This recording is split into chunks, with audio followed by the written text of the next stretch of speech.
Well, some votes still need to be counted from last night's primary race, but Arizona's biggest race has been set for November. Republican Congressman Andy Biggs will challenge Democrat Katie Hobbs for governor. Joining us is Secretary of State Adrian Fontes after a busy day yesterday. The Secretary will have a look at the governor's race. It does have similarities if you think back to 2022, Katie Hobbs and Kari Lake. An extreme MAGA Republican against Katie Hobbs, who of course leans left. In November, though, the difference is going to be the lieutenant governor. So from a political standpoint, does it make sense for either of those candidates to kind of pick someone who's more centrist? Well, it depends on who you think is further to the extreme. So in my perspective, it's going to be Mr. Biggs, who's got to find someone who's got to moderate him. He's a J6er. He's a person who has had some pretty extreme views. And, you know, Katie Hobbs did not have a lieutenant governor when she won her last race here in Arizona. So when you talk about like moderating, that really is going to be more, I think, what Mr. Biggs is going to have to do. But there are always ways that folks in politics can put themselves in a position to be more attractive as the lead candidate for more Arizonans. And so I expect that whatever the picks are going to be, either for Governor Hobbs or for Mr. Biggs, they're going to help round out those individuals. They're going to help talk to other communities, help with fundraising and do all that sort of stuff, just like a vice president would do for a president. So you're for the lieutenant governor? Well, not really. That's the first question, right? I don't think we need another paid executive officer in Arizona. I wasn't in favor of the proposition, but the voters voted for it, and that's the law now, so we're going to follow the law, and we'll see how that race plays out. Kimberly Yee leading Tom Horn in this race for superintendent of schools. Yep. In the past, Diane Douglas, Kathy Hoffman have not won re-election to this office. Whether it's Republican or Democrat, voters seem to be flipping constantly this state office.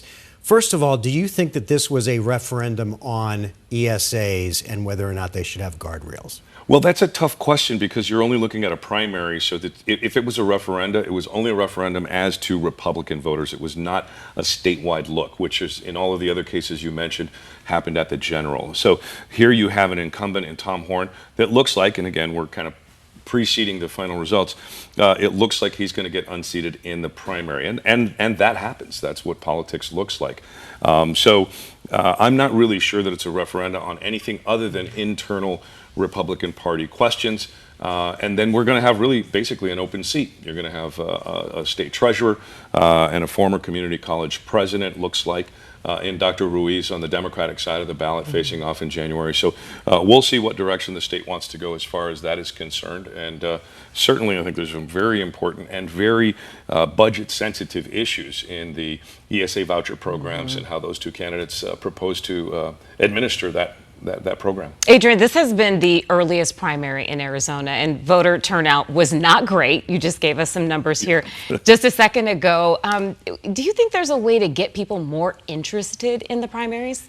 Well, you know, there's a couple of things I think that are at play here. First and foremost, and we used to have our primaries in September, by the way, and then we moved back to August, and Arizona has 4 election days. So this is still kind of right in the middle of summer. A lot of folks, particularly in the deserts in southern Arizona and here in the Central Valley, are not around, and so you can attribute it to that. This is the lowest turnout in the last 12 years. I think 2014 we were at 27%. We're not going to make 25%, I think, when we get the final numbers. But that also might be attributed to the following. On the Democratic side, neither the governor nor myself nor the attorney general had contested primaries. So you don't have a whole bunch of ground game on that side of the aisle. Moreover, the Republican side of the aisle on those same offices, they didn't really have a whole bunch of money behind them.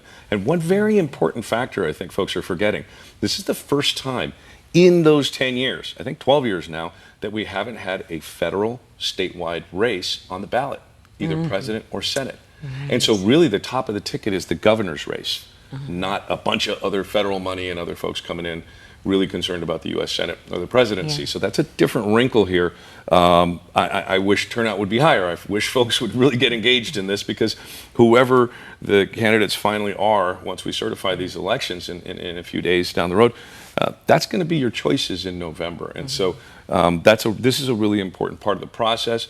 and a lot of folks have talked about, should we use a different process in the primaries? There have been proposals on the table for open primaries, for ranked choice voting, things of this nature. So I think that conversation is going to move forward. In my view, though, the more folks that participate, the better off we are, because you get a better representation of the true will of the most people involved. That's why I've always said, let's get more people involved. Let's get more eligible voters voting, because that's how you can get to that dream of the revolutionary founders, right, in the Declaration, the consent of the governed. Well, we all get governed. We should all use our voices. Okay, so we're now just a little bit over 100 days away from the general election. Do you have any concerns at all regarding whether it's mail-in ballots or how the ballots are counted? Yeah, well, we always have concerns. We have a different set of concerns in the same bucket. So at some point we were talking about, are we going to have enough power? Is the air conditioning going to go out? Is the church lady going to show up on time with the keys to open up?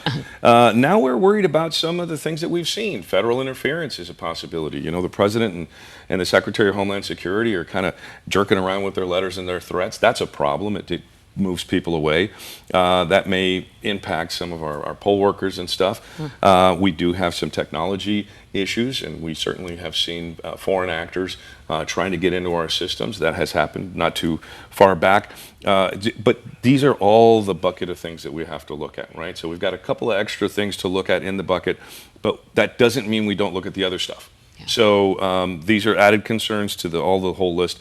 But I trust the folks that run our elections at the county level, our supervisors, our recorders, those poll workers, the temporary workers, all of those folks in Arizona's election family who actually do the work. And by the way, if I could, thank you to all those folks who actually make it happen for all of our voters. And, as an election administrator and a professional in this field, I really, really, really am proud of the work that we've done, because this primary election is a great example of all of us, of all political stripes, working together to make sure that Arizona's voices are heard, even if it's just a primary. But we did a great job. Well, I mean, think about this. With the problems that we have seen in the past, it is so easy. And Arizonans will fire at you if the election doesn't run smoothly. So when it does, certainly it is worth thanking those people. Absolutely. Who take the slings and arrows when things don't go well. Absolutely. It is a zero-sum game for a lot of our critics. If it's not perfect, it's a complete disaster. And that's just not real. Those are unrealistic expectations. But I'm always proud to be a part of a team that, like in 2024, we had 15 bomb threats statewide. And we handled it without missing a beat. And so that's what makes me proud. And again, in my role as the secretary, outcomes be damned. I can separate my opinion from my duty. And whoever I personally vote for, that's fine.